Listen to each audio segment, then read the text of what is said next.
Hi, this clip should be a short one.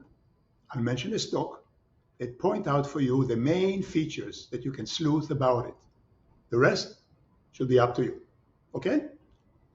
The stock is Shopify, SHOP symbol. It is trading both in the US and in Canada. Shopify is basically one large mall on the internet where merchants can open an internet shop. It is based in Ottawa and therefore has, how should I put it, a Canadian morality. Its main competitor, Amazon, on the other hand, is famous for shooting sick gazelles, in its own words. That is, Amazon may look at sellers that have a good business, that are temporarily weakened, and compete with them, allegedly. Shopify will not. Why not? For two reasons. First, it prevents new merchants from coming in. But second reason, and most important, it's not fair, and therefore it's un-Canadian. Because in Canada, the national religion is fairness. We often take it for granted, and so sometimes take it to an extreme. But eventually it comes back to the middle. We are Canadian. Anyway, back to Shopify.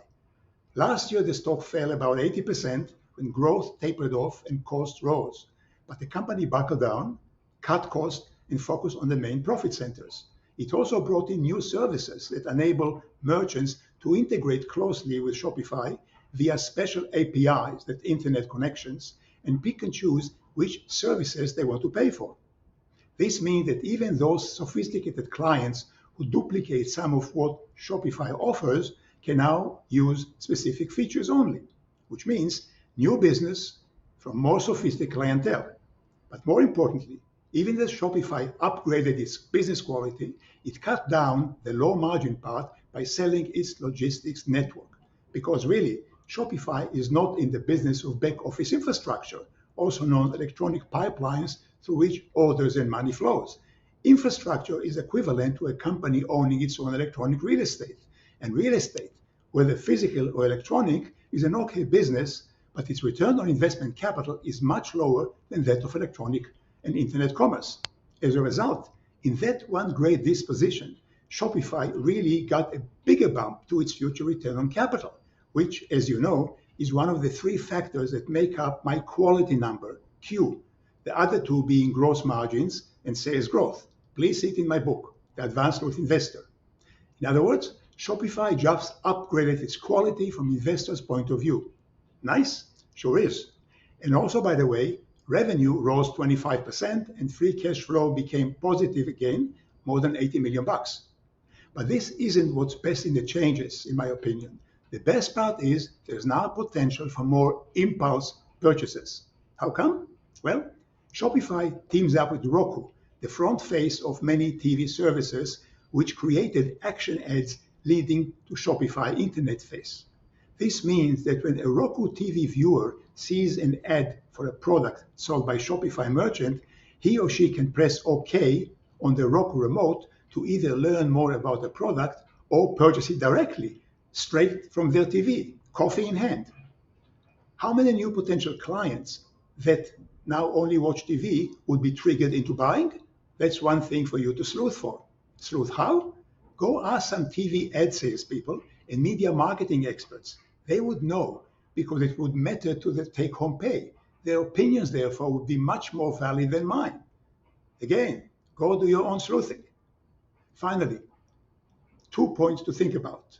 The first one, what's also nice about Shopify is like Meta stock, of which I spoke last time, it is a big cap institutional stock. That is, it can be purchased by huge institutions that must buy big caps that can fill tens and hundreds of millions in stock purchases. Shopify market capitalization is 160 billion Canadian dollars or 19 billion US. Daily trading volume is 15 million shares or $100 million.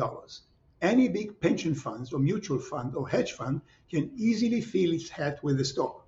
There are many stocks like that. Meta is one, which I mentioned 10 months ago and last time, but so is Spotify.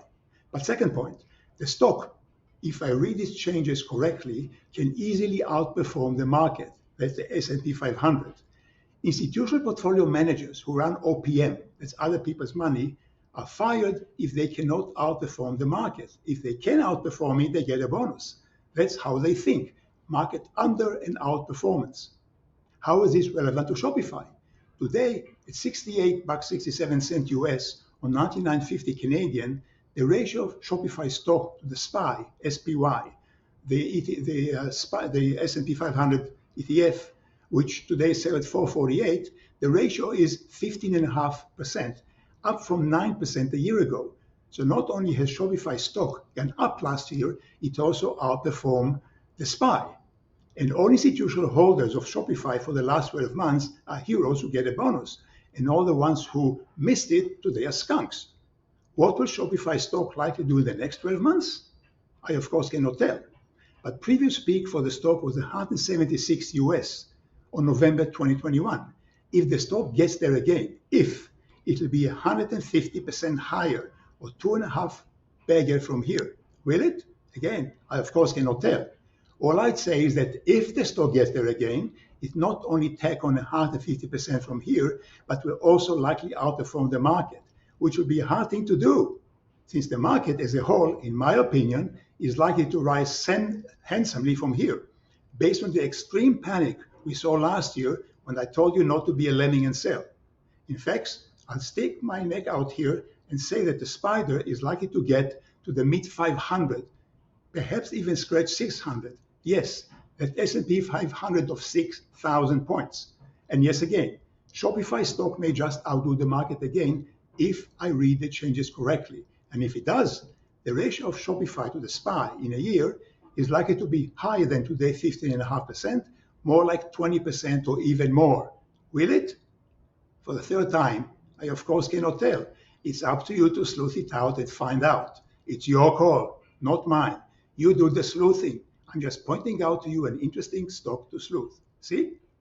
That's all for today. Please let me know in a comment below what you think of it.